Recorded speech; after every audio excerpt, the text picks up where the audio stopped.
मित्रांनो, डिसेंबर महिना पूर्ण झालेला आहे, नवीन वर्ष सुद्धा चालू झालेला आहे. पण डिसेंबरचे दिनविशेष सुद्धा अत्यंत महत्वाचे आहेत.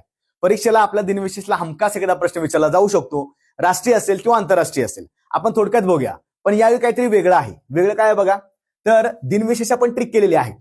लक्षात ठेवायचं मित्रांनो, काय काय वेळा जे सलग दिवस असतात ते आपण वैयक्तिक वेगळे पाठ करण्यापेक्षा आपण ते ट्रिक मध्ये आणू शकतो. म्हणजे काय, समजा 22 डिसेंबर, 23 डिसेंबर, 24 आणि 25 असे डिसेंबरचे 4 सलग दिवस असतील. तुम्हाला मी टेक्निक सांगतो. टेक्निक काय बघायचं, तर 22 डिसेंबरला आपण काय साजरा करतो, राष्ट्रीय गणित दिवस.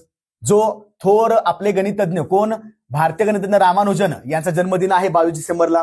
23 डिसेंबरला कोण आहेत, राष्ट्रीय किसान दिन साजरा करतात का, तर माजी पंतप्रधान चौधरी चरण सिंग यांचा जन्मदिवस आहे, चरण सिंग.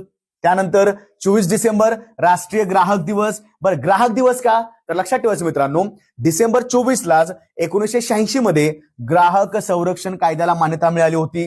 लक्षात ठेवायचं. त्यानंतर 25 डिसेंबर भारताचे थोर पंतप्रधान राष्ट्रीय सुशासन दिवस साजरा केला जातो. त्याचं नाव आहे माजी पंतप्रधान अटल बिहारी वाजपेयी. आता लक्ष द्या, 22, 23, 24 आणि 25 बरोबर, हे सर्व आपण दिवस साजरे करतो. जर मी यातला एक एक दिवस काढला, म्हणजे कोणता, गणित असेल, किसान असेल, ग्राहक असेल आणि सुशासन असेल, तर प्रत्येकाचं मी नाव इंग्लिशमध्ये केलं बघा. सुरुवातीला गणिताचं काय आहे, जी आहे. किसानचं काय आहे, तर के आहे. ग्राहकचं काय आहे, तर जी आहे. आणि पुन्हा सुशासनचं काय आहे, तर एस आहे. म्हणजे आपण काय म्हणतो, जीके जीएस.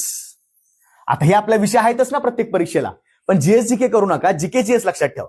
जीके जीएस म्हणजेच काय, तर गणित, किसान, ग्राहक आणि सुशासन. आता लक्ष द्या मित्रांनो, तुमच्यासाठी अजून एक माझा प्रश्न आहे. यापूर्वी सुद्धा, म्हणजे 21 डिसेंबर असेल, यापूर्वी 21 डिसेंबर असेल आणि 26 डिसेंबर असेल, तर आपण हे सुद्धा 2 दिवस अत्यंत मोठ्याने साजरे करतो. मला दोन्ही दिवस कमेंटला टाकू शकता. 21 डिसेंबर आपण आंतरराष्ट्रीय दिवस साजरा करतो आणि 26 डिसेंबर आपण फक्त देशामध्ये साजरा करतो. दोघांचे नाव कमेंटमध्ये टाका.